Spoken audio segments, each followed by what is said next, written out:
Okay, we're good? Yep, we are up and running. Great.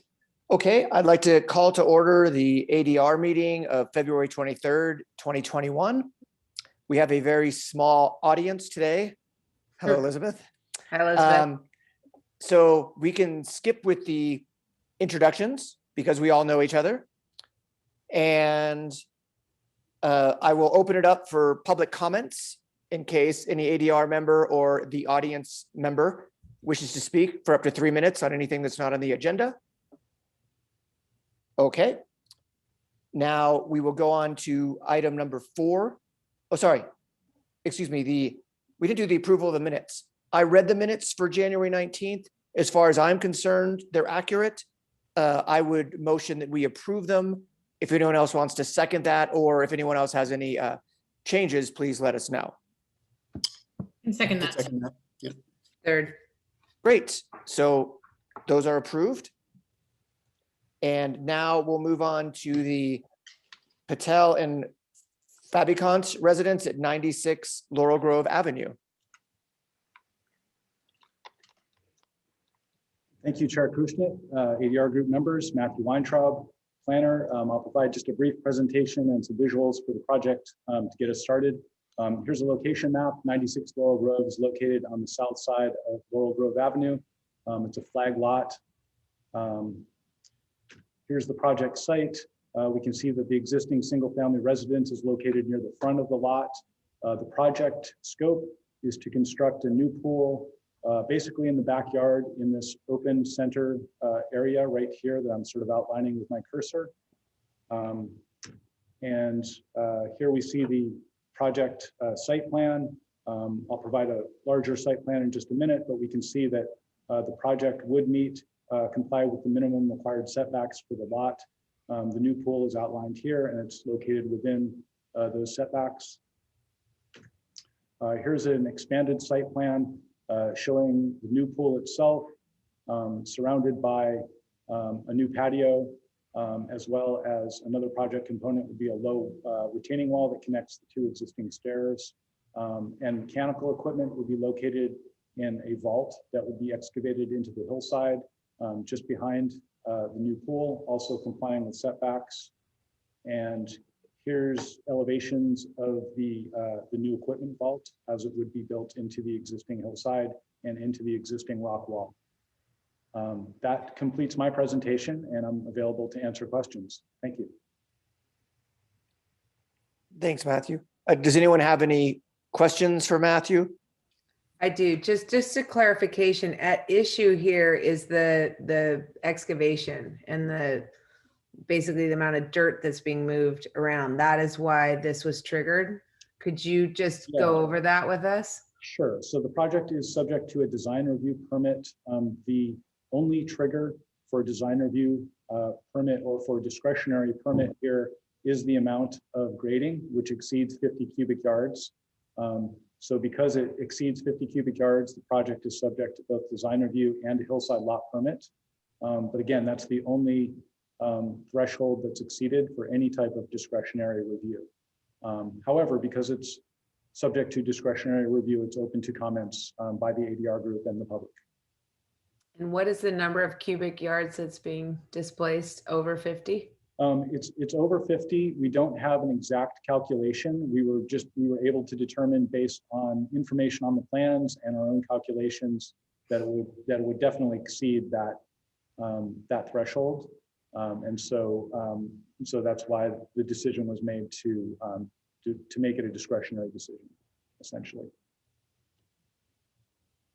Oh, I have one more question. Sorry. Is there sort of an off-haul traffic management plan to get that dirt out of there? Basically, I would think that that's why we're being consulted, is that there's, just a worry of moving that much dirt around and how they're going to do it. So I think that would typically be handled through a construction management plan. I think there's not one submitted with this application. And that would be something that would be required for the final building permit.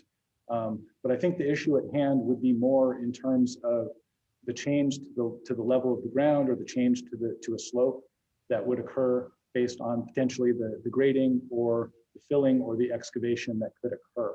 So that's not to say that every project that excavates or has cut or fill is going to have an impact on the land. That's part of the review process, is to determine if the 50 or more cubic yards of excavation does in fact have some type of effect on the character of the land, basically. Okay, thank you. And if I could just chime in, we don't know what the intent was of including 50 cubic yards of grading as a trigger for design review. Likely was not pools in mind. It was probably, digging out a new patio area or affecting a hillside, something like that. But we did, since we don't know what the intent was, we decided to include pools. It is a significant amount of earthwork that's taking place. And so we are consistently applying it now for any type of grading work that permanently alters the grade of the site. So that's why pools are included. They may or may not have been, on people's radars when the code was originally written.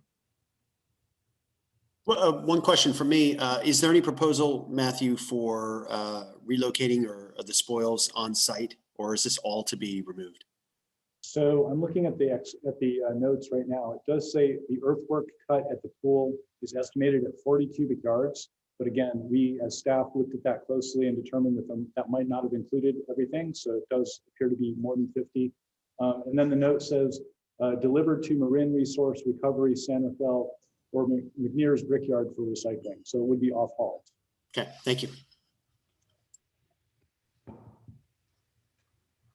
Any other questions? Okay, we can bring it back to the group for final comments and recommendation. As far as I'm concerned, I'm fine with it. It's the same as every other pool project that's been done.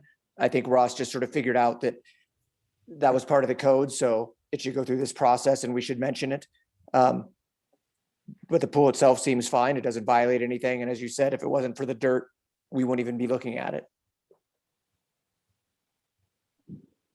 I second. Yeah. Go ahead. I would say that I do actually think that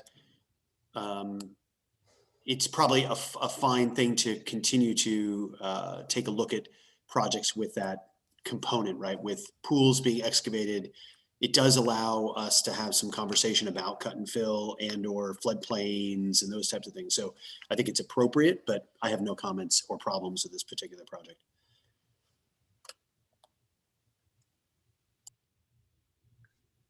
Laura? I have no comments either. Yeah, I don't know. I'm fine with it. I don't even think there are any big retaining walls, right, that are holding up that hillside. No, the new retaining wall would be 2.5 feet max. Yeah, I'm completely fine with it. Just as long as I put it on the town council to make sure that the management of hauling that stuff away is not a nuisance for the neighbors.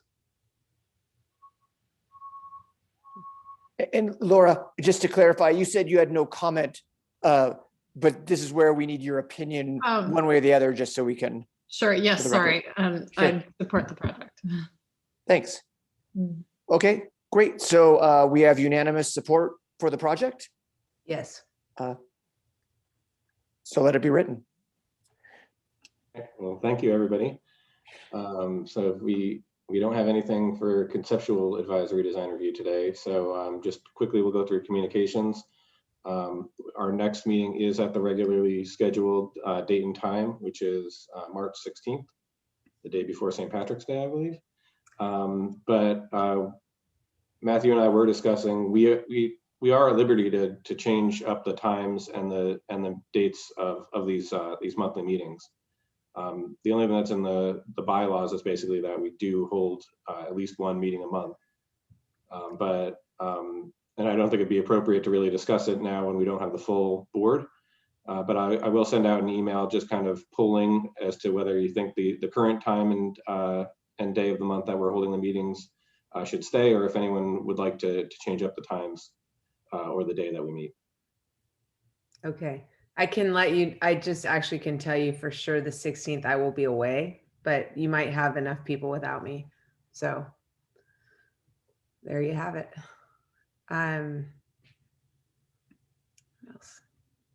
Okay, well, thank you for that. I think we set a new record for the quickest ADR meeting. Can we have these, Absolutely. can we have these more often? Yeah. Okay, well, anyone who wants to stay on and chat, feel free, but I think as far as the actual meeting, we should adjourn it now. So I move to adjourn the meeting. Move to adjourn it. All right. Second.